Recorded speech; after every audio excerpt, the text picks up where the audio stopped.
Ok,ទាំងអស់គ្នាថ្ងៃនេះលោកគ្រូនឹងនាំអ្នកទាំងអស់គ្នាមករៀនអំពីការបូកម៉ាស់ម៉ូលនៃម៉ូលេគុលបាទអញ្ចឹងម៉ាស់ម៉ូលនៃម៉ូលេគុលយើងអាចតាំងដោយតាមរយៈរូបមន្តនេះគឺមាន M ធំ A សន្ទុះ x B សន្ទុះ y ណាអញ្ចឹង A គឺជាអាតូមសម្រាប់ x នេះគឺជាសន្ទុះរបស់អាតូម A ហ្នឹងហើយ y នេះគឺជាសន្ទុះរបស់ B អាតូម B ណាបាទអញ្ចឹងនៅពេលយើងធ្វើការបូកវាបញ្ចូលគ្នាមានថាយើងយកម៉ាស់ម៉ូលរបស់អាតូម A គុណនឹងសន្ទុះរបស់វាបាទបន្តមកទៀតបូកឲ្យម៉ាស់ម៉ូលរបស់ B គុណនឹងសន្ទុះបាទរបស់វាអញ្ចឹងមកមើលឧទាហរណ៍ទាំងអស់គ្នាណាបាទអញ្ចឹងឧទាហរណ៍ទី1គឺយើងមានសមាសធាតុមួយដែលគេហៅថា sodium hydroxide បាទអញ្ចឹងដើម្បីបូកម៉ាស់ម៉ូលរបស់វាបានដូចច្រើនតែបងប្អូនទាំងអស់គ្នាស្គាល់អំពីរូបមន្តគីមីរបស់វាសិនអញ្ចឹង sodium រូបមន្តគីមីរបស់វាគឺបាទ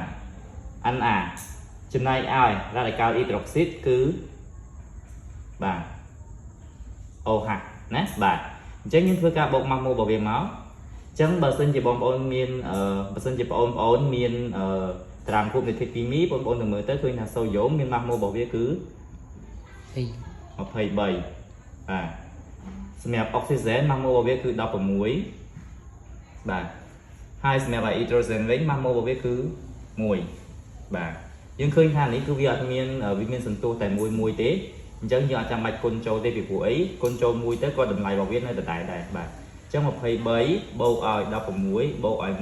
ស្មើប៉ុន្មានអ្នកនរបាទស្មើឲ្យ40បាទ23បូកឲ្យ16វា39បូកឲ្យ1 40អញ្ចឹងម៉ាស់ម៉ូល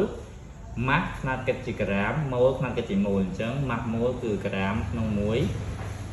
ម៉ូលបាទអញ្ចឹងមានន័យថាម៉ាស់ម៉ូលរបស់សូដ្យូមហីដ្រូស៊ីតគឺស្មើនឹង40ក្រាមក្នុង1ម៉ូលតោះឥឡូវយើងមើលឧទាហរណ៍ទី2អាស៊ីតសូប៉ូរិកណាបាទអញ្ចឹងអាស៊ីតសូប៉ូរិកគឺមានរូបមន្តរបស់វាគឺ H2SO4 បាទអញ្ចឹងយើងធ្វើការបូកម៉ាស់ម៉ូលមកបាទអញ្ចឹងកន្លែងនេះអ៊ីដ្រូសែនម៉ាស់ម៉ូលរបស់វាណាបាទអញ្ចឹងក្នុង1អាតូមម៉ាស់ម៉ូលរបស់វាគឺ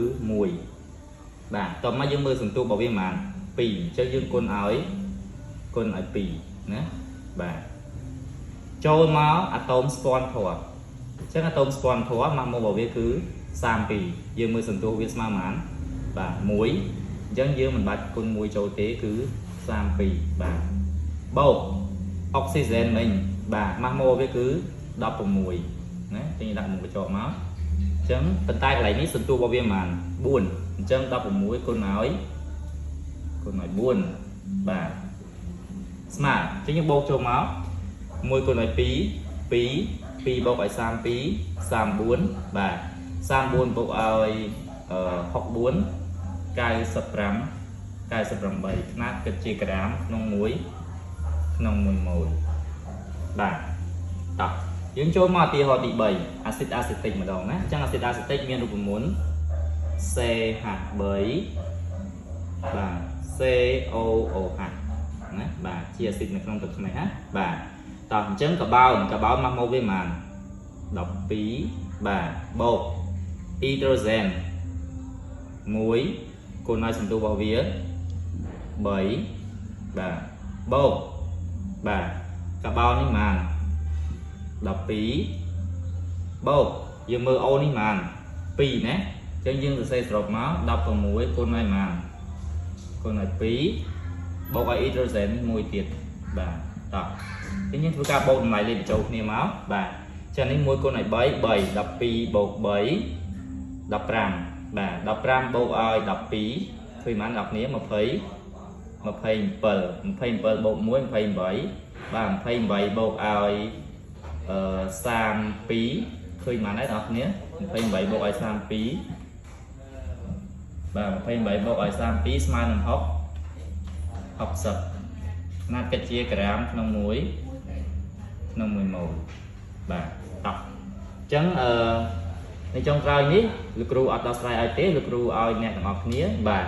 ធ្វើការបូកម៉ាស់ម៉ូលនេះដោយខ្លួនឯងណាបាទអរគុណច្រើនជួបគ្នានៅវីដេអូក្រោយ